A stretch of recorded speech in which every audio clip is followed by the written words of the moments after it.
selama ini orang Indonesia, termasuk para pejabat kita, terlalu tenggang rasa. Ini mungkin juga salah, karena membuat kaum Melayu Malaysia berilusi berkepanjangan. Sikap tegas Kepala Badan Bahasa, Profesor Aminuddin Aziz, mudah-mudahan bisa memberikan sinyal yang jelas. Sudah saatnya, para profesor Melayu Malaysia dan generasi muda Melayu Malaysia bangun dari mimpinya yang indah. Sudah saatnya tersadar dari ilusi indah alam Melayu yang katanya paling hebat di alam semesta.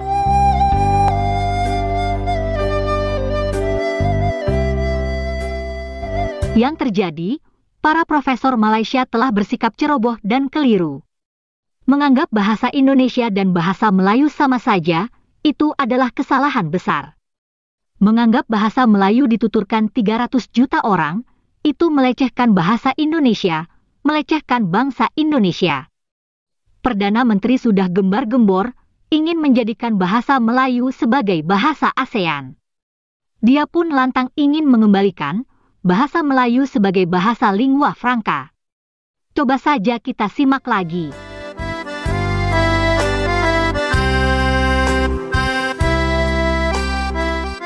Sejarah menunjukkan penggunaan bahasa Melayu di kawasan alam Melayu atau Malay Archipelago merentas entiti politik yang kini dikenali sebagai Malaysia, Indonesia, Brunei Darussalam, Singapura, sebahagian Thailand, sebahagian Filipina, dan beberapa negeri lain di Asia Tenggara seperti Kemboja, Vietnam, Laos, dan Myanmar.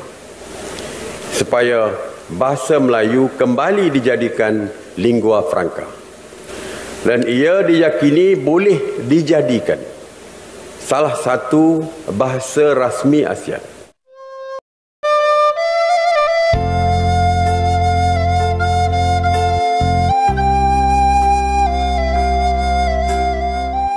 Nah, sekarang kita tunggu, apakah Ismail Sabri masih berani mengusulkan bahasa Melayu menjadi bahasa resmi ASEAN? Kita tunggu, karena Indonesia pasti telah siap menolaknya.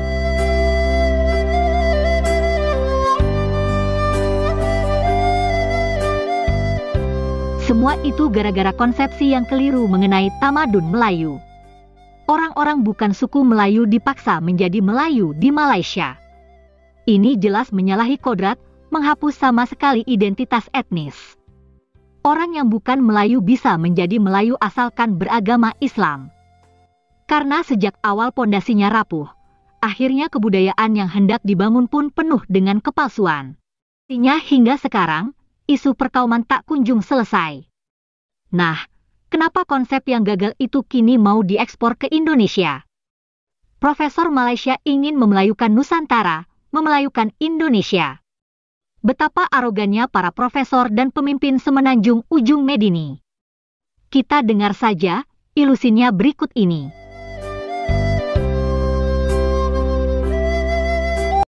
Itu saya tidak berminat kalau orang bercakap tentang soal tamadun Melayu yang berfokus hanya soal Malaysia sebagai contoh, dengan mengabaikan konsep mahawangsa yang saya gempitakan di sana sini. Konsep Melayu mahawangsa maknanya konsep Melayu bangsa besar, bersinergi dengan 200 juta lebih umat Melayu di Indonesia, di Brunei, di Kamboja, di Thailand, di Filipina. Kita akan dapat mengangkat semula konsep Melayu mahawangsa, konsep Melayu yang menaungi pelbagai etnik ketika itu. Semua bernaung di bawah konsep bangsa Jawi atau bangsa Melayu, iaitu nama diberikan oleh orang Arab Al-Jawah, mana semua bangsa yang datang dikenal oleh orang Arab itu dari alam Melayu kita Al-Jawah, kerana waktu itu Jawa itu memang punya tradisi yang kukuh, dianggap oleh orang Arab ketika itu semua di alam itu orang Jawa. Itu dikatakan folk etimologi lah, atau etimologi rakyat, kesilapan orang Arab atau anggapan. Tapi Melayu Raya kalau istilah Soekarno, tapi ini bukan soal nak menyokong Soekarno. Melayu Raya arti mahawangsa.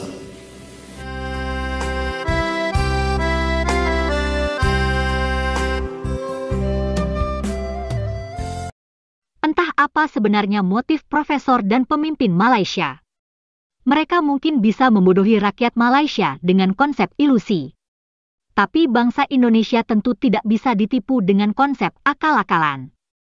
Dengan bergaungnya Sumpah Pemuda tahun 1928, konsep kebudayaan Indonesia pun sudah jelas. Bahasa Indonesia menjadi tulang punggung peradaban Indonesia. Apakah Profesor Malaysia juga lupa bahwa Indonesia sudah merdeka sejak tahun 1945? Sebentar lagi, bahasa Indonesia pun berusia 1 abad.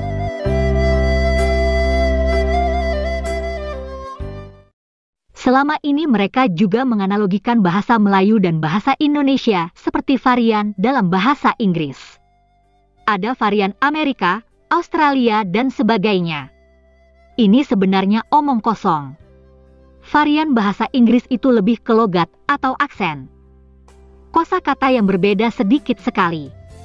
Coba saja lihat di fitur Google penerjemahan, tidak ada bahasa Inggris versi Amerika atau versi Australia. Yang ada cuma satu, bahasa Inggris. Lain halnya dengan bahasa Indonesia dan bahasa Melayu. Di Google penerjemahan jelas dibuat terpisah. Ini membuktikan bahwa bahasa Melayu dan bahasa Indonesia memang amat berbeda jauh. Dalam Google penerjemahan, bahasa Indonesia termasuk 6 besar bahasa dunia yang paling banyak diterjemahkan. Sekarang cek, apakah bahasa Melayu banyak digunakan di aplikasi digital yang penting, dan apakah laku?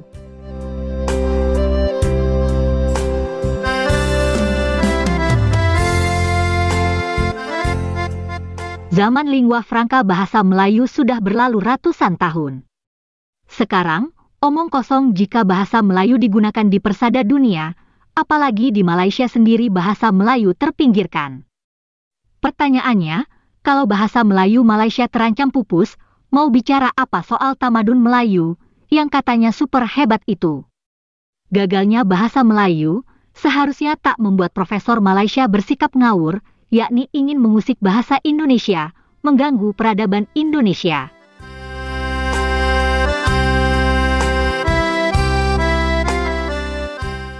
Terima kasih ya kawan-kawan sudah menonton video kami.